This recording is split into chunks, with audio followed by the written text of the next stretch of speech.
licenciatura plena, 85%.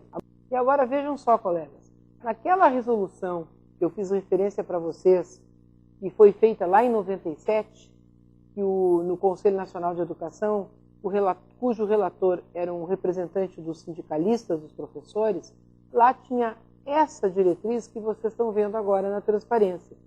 Segundo essa diretriz, a remuneração entre o nível médio e o nível superior não poderia, a licenciatura plena, não poderia ser maior do que 50%.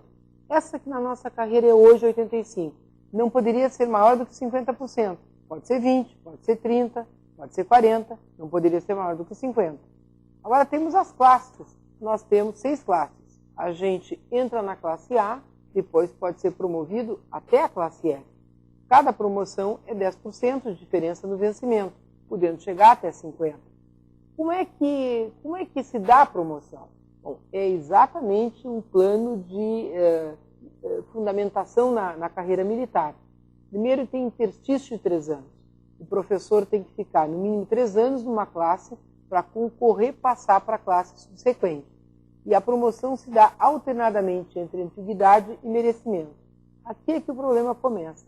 Qual é o merecimento? Para começar, vocês sabem, é uma avaliação por pares. Somos nós mesmos que nos avaliamos. É uma comissão na escola do diretor e mais 2 professores. Tem uma série de fatores nessa avaliação. Mas quais são os principais? São esses que vocês estão vendo na transparência. São fatores como assiduidade, pontualidade. O que terminou acontecendo, colegas? Vamos ser francos entre nós. A ampla maioria dos professores, mais de 90% dos professores, tem pontuação máxima nessa avaliação. E aí é aquilo que eu já disse várias vezes para os diretores. Tem alguma coisa errada nesse jogo. Porque nós vimos lá na primeira parte da nossa conversa que os nossos alunos não estão aprendendo o que precisam aprender.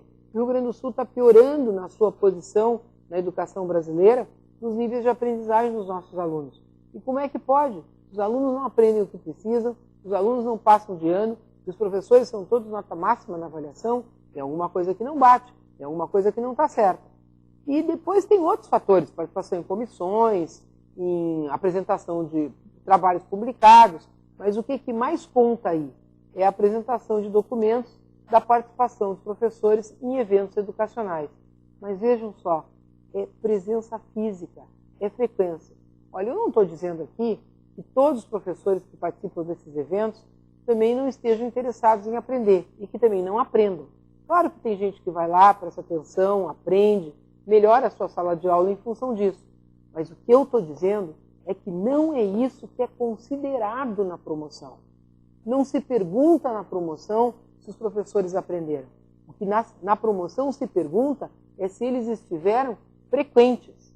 E mais, o que se considera para dar pontuação diferente é a carga horária desses eventos, é o número de horas de cada um dos eventos, dos seminários, dos encontros, e a abrangência, se ele foi regional, nacional ou se ele foi internacional.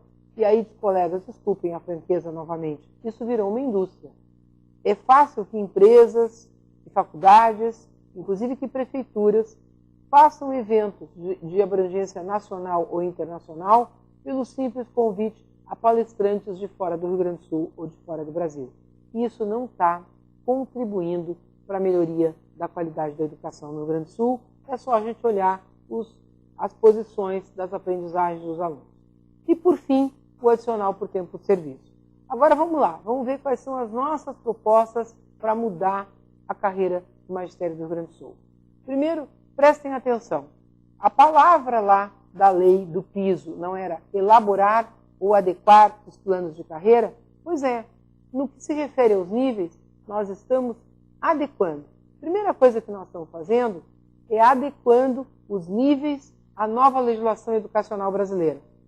Hoje, pela Lei de Diretrizes e Bases em vigência, aquela que vem lá de dezembro de 96, nós temos 3 níveis de formação por exercício do Magistério da Educação Básica. E olha que isso já está mudando, hein? O Ministério da Educação está se propondo a mandar esse ano, imediatamente, para o Congresso Nacional, uma nova mudança do artigo 62 da LDB. Vamos ver? Na transparência seguinte, a gente tem como é o texto atual do artigo 62 da LDB e o que o Ministério da Educação, na última audiência que eu estive lá, com o ministro, nos disse que vai mandar para o Congresso Nacional. Vamos ver, de acordo com o artigo 62 da LDB, para exercer a docência na educação básica, a regra deve ser a formação em nível superior em licenciatura plena. E se admite, como formação mínima, a formação de nível médio em modalidade normal para exercer a docência na educação infantil e nas chamadas séries iniciais do ensino fundamental. O MEC já está propondo que essa formação de nível médio passe a ser apenas para a educação infantil. Vejam, isso vai significar que o nível especial que a gente está propondo, que fique com esse nome de nível especial, desapareça logo, logo na rede estadual de ensino. Por que isso, colegas? Porque vocês sabem que na distribuição de tarefas entre estados e municípios no Brasil, a educação infantil é a responsabilidade dos municípios. Nós ainda temos pré-escola, uma ou outra creche, né? Mas pré-escola na rede estadual de ensino, mas cada vez menos, porque a pré-escola tem que crescer e tem que ir sendo repassada aos pouquinhos para as redes municipais de ensino.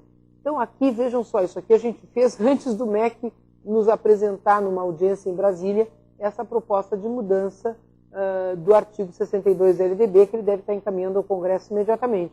Esse nível especial também vai virar nível em extinção na rede estadual de ensino, como os antigos níveis 2, 3 e 4 do nosso atual plano de carreira também vão virar. Nós temos que ter mesmo na rede estadual de ensino licenciatura plena e pós-graduação, que também é nível de formação para o Ministério da Educação Básica, de acordo com o artigo 64 da LDB, porque é nível de formação para as chamadas funções de suporte pedagógico direto à docência.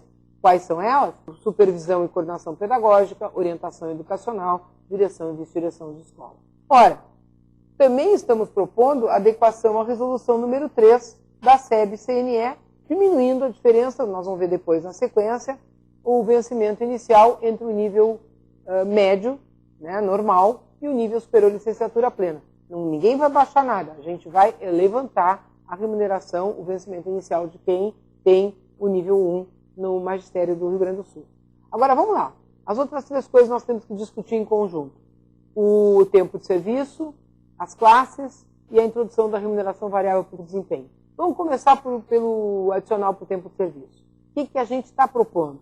A gente está propondo a substituição do tempo de serviço pela remuneração variável por desempenho. E por que a gente está propondo isso, professoras e professores do Rio Grande do Sul? Olha, tudo que a gente está propondo para a nova carreira do Magistério Gaúcho, nós não estamos inventando.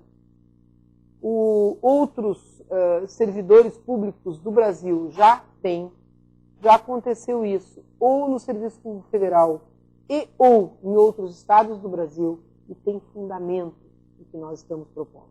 No que se refere ao tempo de serviço, deixa eu dizer para vocês com toda clareza. De 35 anos para trás, nosso plano de carreira tem 35 anos, na chamada sociedade da segunda revolução industrial, na sociedade do filme dos tempos modernos do Chaplin, daquela indústria do taylorismo e do fordismo, naquele período da história da humanidade, os conhecimentos da sociedade humana se evoluíam de forma tão lenta que todos nós, profissionais, trabalhadores, nós aprendíamos os conhecimentos lá nos cursos superiores de engenharia, por exemplo, ou das licenciaturas das antigas faculdades de filosofia, ciências e letras, antes da reforma universitária do período militar, realizada em 68, ou aprendíamos os conhecimentos nos cursos de nível médio de contabilidade ou do normal, e passávamos o resto da nossa vida trabalhando como profissionais ou como trabalhadores com aqueles conhecimentos que nós tínhamos adquirido na universidade ou nos cursos de nível médio. Que, aliás, não se chamavam de formação inicial, porque o adjetivo de inicial se contrapõe à formação continuada. Nem se tinha o conceito de formação continuada. Naquela sociedade, fazer mais do mesmo, trabalhar desenvolvendo o trabalho com os conhecimentos adquiridos na antiga formação inicial, fazia o trabalhador e o profissional melhor. Por isso, remunerar pela experiência, remunerar pelo tempo de serviço, tinha sentido. Na sociedade